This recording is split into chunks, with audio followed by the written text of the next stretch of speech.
I'm really pleased to have with us Kim Davis, a woman who went from just doing her job in a small county in her home state to suddenly national attention, being loved by some, being hated by others, ended up in jail.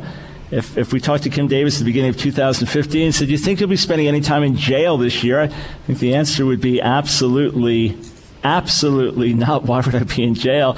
Kim, welcome to the Line of Fire. Thank you so much. Great to have you with us. All right, tell us where you grew up and the nature of the place where you lived. Well, I was born and raised in Round County, Kentucky. I've never lived anywhere else, and so that is my home. That is where my heart is, and I worked in the county clerk's office for 27 years before I ran for office. My mother retired as the county clerk, and I was... How long was she the county clerk? She was the county clerk for 37 years and was a deputy for 18 years. So she worked there a total of 55 years. That's the only job she ever had. So when she asked me if I wanted to run, I started seeking God and just really wanting to know if that was His will. I had enough years I could have retired. I always wanted to walk out with my mother and us both retire at the same time. And but God had other things in store for me because He started dealing with me very continually, just pressing. So you really felt called to continue to serve. It wasn't Yes. just a job. That's interesting. So about how many people live in that county? Our population's a little over 23,000. All right, and you would forgive me for not having heard of Rowan County before that. Most definitely. Yeah. We're just a little county in the middle of eastern Kentucky that's... All right, and how long had it been in your own life that you had seriously been following Jesus? January of 2011, my mother-in-law passed away. She was a very faithful woman of God, just an example of what a person living for God and loving God should live their life. And when she passed away, it was, her wish that her boys and her daughters would all go to church together, that we would go as a family and worship God. And she died on a Sunday morning around 6 o'clock, and we went to church that evening. And it was then that I gave my life to Christ. It was just amazing, I had a very sordid past. Marriages failed, and I didn't live a very good life as far as what Christian terms would be, because I wasn't a Christian. Lived real good for the devil. Yeah. And So you would be, you come, of course, into national attention over the issue of marriage, when in good conscience you could not issue a certificate with your name on it saying that two men or two women were, quote, marrying. And people said, well, look at her. She's a hypocrite. She was married several times. You're actually the perfect example, because you were a sinner like everybody else. You fell short, you received grace, you received forgiveness, and you sought to live a godly life, a faithful life ever since. So I looked at that and thought, that's the very kind of person God wants to use, an object of His grace, and self-confess. I was shooting heroin at 15. I've been in ministry for over 40 years. I mean, that's exactly what God likes to do. So you're minding your own business, basically, but feeling called to be in the position you are as county clerk. And what happens?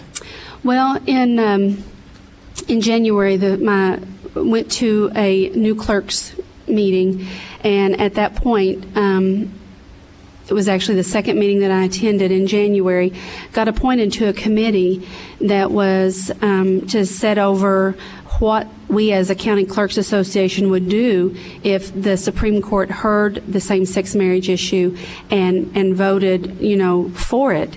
And there was 6 of us that had combined, and we had decided that we would fast and pray weekly for this, and that was in January. So 6 months into the fasting and praying, the decision came down. I had no doubt in my mind what I was going to do, and what the others did was their conscience and theirs to claim. So really, when the first couple came in, and I told them that we weren't issuing marriage license to anybody until the marriage statutes were corrected, and and taken care of, because the way it was, the Obergefell decision completely, just eviscerated all of our statutes. My office is mandated by statutes. I'm run by KRS statutes that tell me what I have to do, when I have to do it, how I have to do it. And it's very strict, and it gives penalties if you don't comply. So according to our statutes, which was the law that rules my office, it was still in violation to issue a marriage license to two people of the same sex. The Obergefell decision had counted that as unlawful, but our laws had not been changed and had not been amended, or and the Supreme Court doesn't make law. That's exactly right. So it was my hopes that we could get some special legislation going. I asked the clerks, some of us got together and we asked the governor to call a special session. He refused. He had many of the leaders from our legislature ask him to call a special session. He refused. We asked him to issue a executive order taking the clerk's name and authorization off of the license. He refused. We tried everything, and So you were looking for ways. Yes. You weren't just saying, I'm not moving, I'm not budging. You're saying, hey, look, we do have laws, and we have a conscience here, and the people of the state have voted certain ways, so can we work out some type of either way to address this, or an accommodation or something? In absence of that, in good conscience, you couldn't move forward. No, I didn't issue marriage license to any couples at all, heterosexual or same-sex couples, because I did not want to I didn't want to seem like I was favoring one over the other. I didn't want to, be in that position of saying I was discriminating, All right, so what would have happened if there had been some type of state ruling that said that the law of Kentucky, or a clarification or something, that said what the Supreme Court has said, based on that precedent, we are now recognizing this as law, and you are required, with your name on the certificate, to issue a marriage certificate to a same-sex couple? Well, that's exactly the mandate that our governor issued. He wrote a letter, not 30 minutes, and submitted it to every county clerk, telling us that we had to recognize and issue same-sex marriage license, regardless of what our religious preference was or what our conscience may dictate. And he could mandate us to do that. So it was said, but he couldn't write an exemption for us, of those of us that wanted to not have our name put on them. So presumably there would have been others that would have been happy to issue the certificate, or there could have been some online way to do it, get it done that way, so that there could have been an exemption. There should have been, because of the RFRA laws, the Religious Right. Freedom Exemption Act. So there should have been that ability to do it. So for whatever reason, the governor didn't comply. So you act your conscience. Now a judge gives you the ultimatum. What was going on in the inside of you when you heard what the judge said? The day that he had remanded me into the federal custody, I knew the night before. I had told my husband, I said, I took him by the hands and he was standing in the kitchen. I looked him in the eyes and I said, I need to know that we're on the same page. I said, because I'm fixing to go to jail. And he said, I'm right there with you.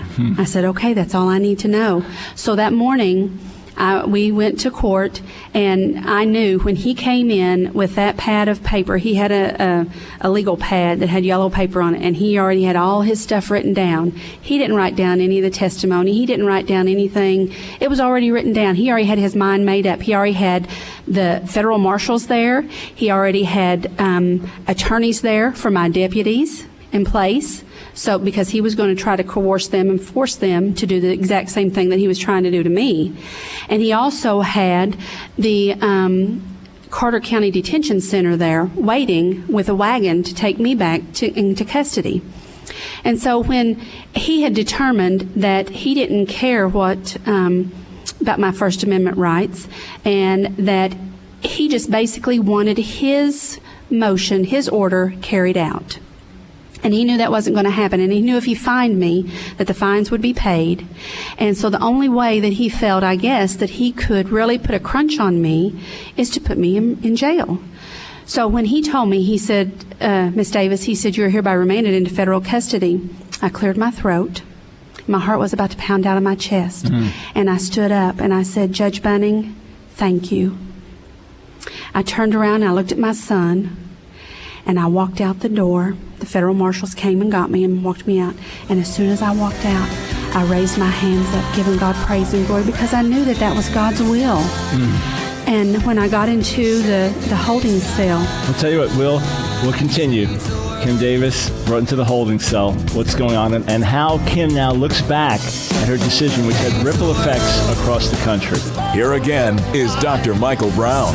It is Thoroughly Jewish Thursday. A little later in the show, we'll get into some Jewish-related issues and areas. If you have a call, you can hold for a few minutes. By all means, join us, 866-348-7884.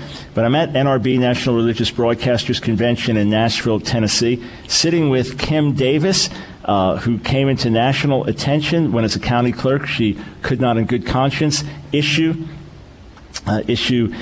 marriage certificates for same-sex couples, ended up getting jailed for it. Now, of course, that was an overreach, that was an overplay that had a boomerang type of effect once it happened, and suddenly there was sympathy coming in for you, or even people who disagreed. They were saying the judge went too far. And let me just say this. I wrote an article, what we can learn from the arrest of Kim Davis, because some folks, some Christians said, look, we appreciate her convictions. She should just resign her job.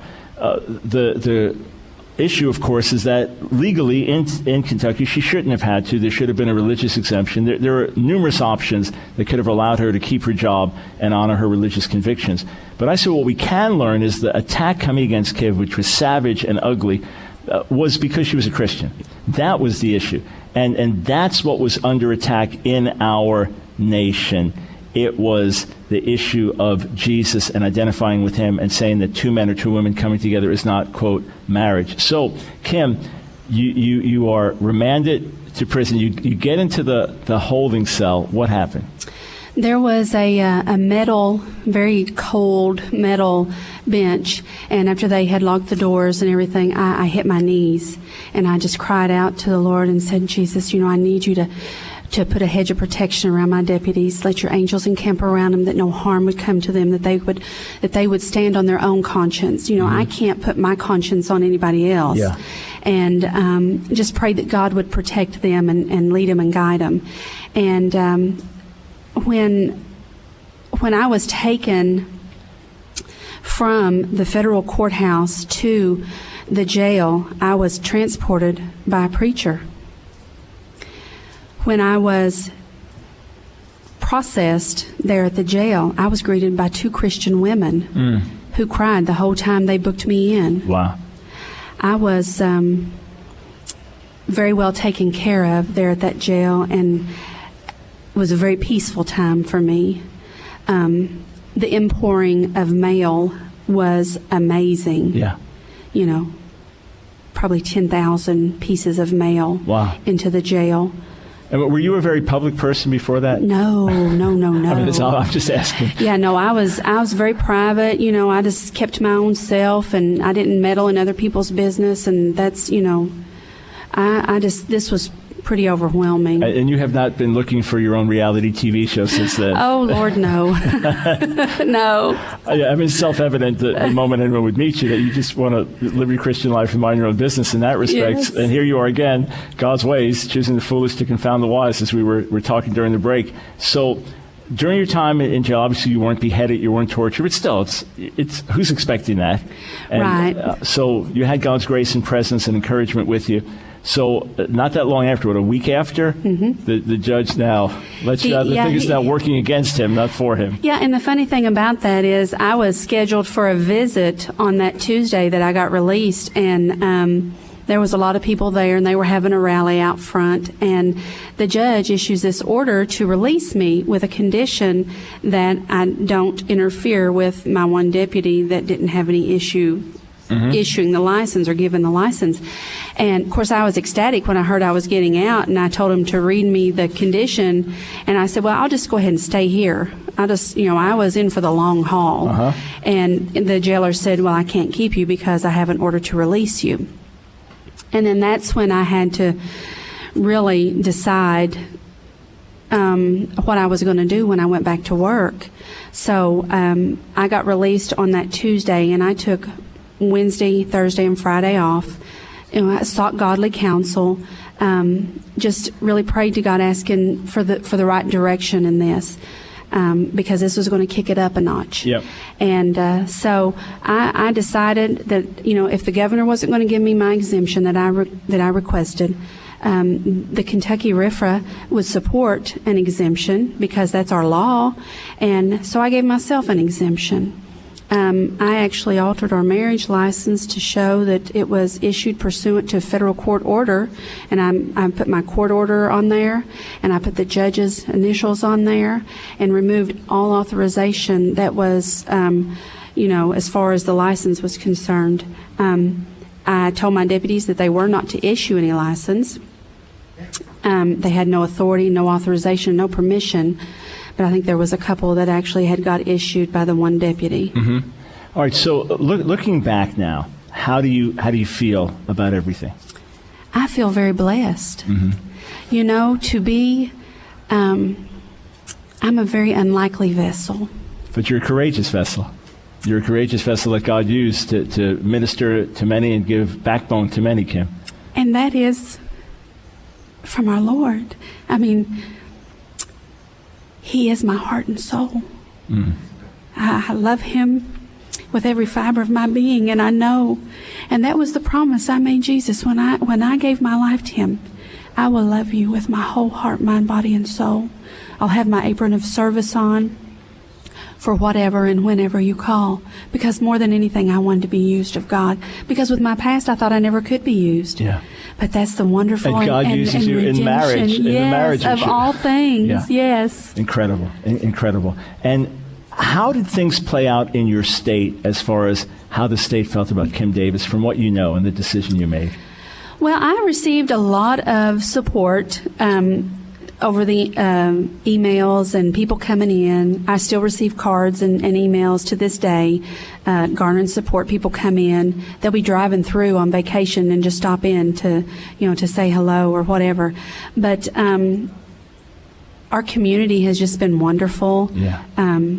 Pastors coming in, just letting me know that they're praying for me and still continuing. And I think our state spoke loud and clear when they elected our governor, yes. Matt Bevin. He was down in the polls by 5%, and he won that election by 9%. That's a 14% spread that he turned around and came above and beyond. Right, and he was known for where he stood on yes. this. Absolutely. And I think that was God's way of flexing His right arm of power and just showing, I am still in control. And the fact that people are not just what the media says, that people have different views, and that there are people that God-fearing, loving their neighbor with convictions, and that's not just 3% of extremists living out in a farm with guns waiting to kill the cops. I mean, that's the way we all get characterized. Oh, yeah. So thank God for that. Thank God for your stand.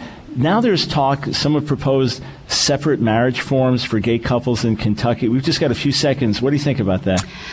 There is a Senate Bill 5 that has the two marriage license. I don't think it's a good option.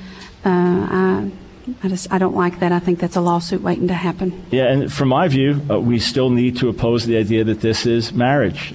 These couples may love each other, but it's not marriage. Exactly. It's not what society's recognized as marriage. What we need to recognize as marriage, and of course, from our perspective, what God has ordained as marriage. Kim, you are courageous, blessed by God, and your life has ministered to many. Thanks for joining us. Thank you. God bless.